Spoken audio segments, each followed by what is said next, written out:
मी चिन्मय घोगळे यांना विनंती करतो की अतिशय थोडक्यात त्यांनी प्रास्ताविक करावं. चिन्मय. धन्यवाद ऋषी सर. अवघ्या महाराष्ट्राचं आराध्य दैवत श्री छत्रपती शिवाजी महाराज, व्यासपीठावरील उपस्थित सर्व मान्यवर, कोकणशाहीचे सर्व जाहिरातदार, दर्शक, वाचक आणि हितचिंतक. तर आज सांगताना अतिशय आनंद होतोय की कोकणशाहीचा द्वितीय वर्धापन दिन तुम्ही आम्ही मिळून आपण सगळेच जण साजरा करतोय.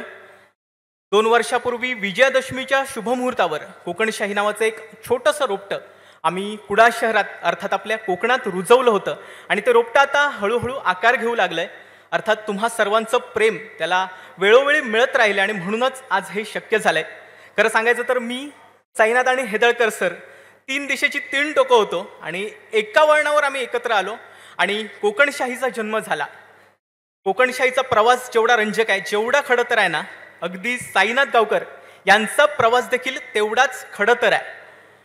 मुंबईमध्ये डोंबिवली येथे साईनाथ यांचा खरं तर जन्म झाला. वडील आपण पाहू शकतो याच ठिकाणी बसले आहेत, आई देखील बाजूलाच बसली आहे. वडील सर्वसामान्य गिरणी कामगार तर आई गृहिणी आणि एका मध्यमवर्गीय आणि सर्वसामान्य अशा कुटुंबात साईनाथचा जन्म झाला होता. वडिलांच्या पगारावर या ठिकाणी त्यांचा उदरनिर्वाह चालत होता. पण आपल्याला माहितीच आहे, कालांतरानं या गिरणी ज्या होत्या त्या बंद पडल्या आणि संपूर्ण गावकर कुटुंब जे आहे ते स्थलांतरित झालं. मूळ गावी त्यांच्या कुणकेश्वर येथे. दरम्यान जयवंत राय श्रीदेव वेतोबा देवस्थान समितीचे अध्यक्ष या ठिकाणी उपस्थित आहेत. संपूर्ण टीमच्या वतीनं मी त्यांचं स्वागत करतोय. यावेळी साईनाथ गावकर यांचं संपूर्ण कुटुंब कुणकेश्वर येथे स्थायिक झालं. त्यानंतर 5वी ते 10वी पर्यंतचं शिक्षण साईनाथनं कुणकेश्वर हायस्कूल येथे पूर्ण केलं आणि त्यानंतर 11वी 12वीला जेव्हा त्याने कॉलेजमध्ये ॲडमिशन घेतलं देवगडला. आपल्याला माहितीच आहे साईनाथ गावकर यांचा स्वभाव हा नेहमी धडपडा स्वभाव आहे. आता वय वर्ष 30-35 या वयात एवढी धडपड करत असतील तर त्या वयात किती धडपड करत असतील आपण विचार करू शकतो.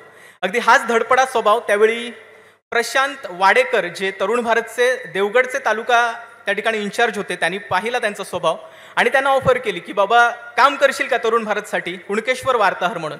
आणि तिथून खरं तर साईनाथच्या पत्रकारितेला सुरुवात झाली आणि त्यानंतर प्रहारनंतर एका डिजिटल चॅनलच्या जिल्हा पातळीवर त्यांनी काम केलं आणि आता कोकणशाहीचे संचालक, मुख्य संपादक म्हणून ते विराजमान आहेत. बरं, या प्रवासात अनेक अडचणी देखील आल्या. दारोदारी पेपर टाकण्याचं काम देखील त्यांनी केलेलं आहे. त्यावेळी 500-600 रुपये जे काही मिळत असतील ते आणि त्याच्यावर त्यांचा उदरनिर्वाह चालत होता. कॉलेजचा जो काही खर्च असेल, प्रवासाचा खर्च असेल, तो त्या पैशांवर भागत होता. आणि आता कोकणशाहीचे मुख्य संपादक. फार खडतर असा प्रवास आहे. एक वेळ अशी देखील आली होती, दारासमोर त्यांच्या कुणकेश्वरीतील घराच्या समोरील दारासमोर एक शेवग्याचं झाड आहे. त्या शेवग्याच्या झाडाच्या शेंगा विकण्याचं काम देखील त्यांनी केलेलं आहे. महाशिवरात्र असेल किंवा आंगणेवाडीची जत्रा, तिथे ओट्या विकणं किंवा वडापावचा स्टॉल लावणं हे देखील काम त्यांनी केलेलं आहे. फार 52 काशी सोनं ज्याला म्हणतात, ते 52 काशी सोनं म्हणजे दुसरं तिसरं काही नसून साईनाथ गावकर आहेत. त्यानंतर राजेश हेदळकर चॅनलचे व्यवस्थापक. वय वर्ष 50-51 जे काही असेल ते. अगदी 21व्या वर्षाच्या मुलाला लाजवेल एवढा फिटनेस त्यांच्याकडे. सकाळी जेवढे फ्रेश दिसत होते आताही तेवढेच फ्रेश आहेत. तरुणांनी त्यांच्याकडून शिकण्यासारखं आहे. अगदी अशी आम्ही तिघांनी एकत्र मिळून या चॅनलची स्थापना केली. बरं, अनेक अडचणी या चॅनलनं भोगल्या. काही लोक अशी देखील होती, इथून आमच्याकडून शिकली, बाहेर देखील पडली. त्यांना वाटलं आम्ही बाहेर गेलो म्हणजे चॅनल बंद पडणार. त्यांना एवढंच सांगतोय, हमको मिटा सके जमाने में दम नहीं, हमसे है ये जमाना, जमाने से हम नहीं. या ठिकाणी एवढी माणसं कोकणशाहीवर प्रेम करणारी आहेत. एवढी माणसं बंद करायला देतील का आधी कोकणशाही?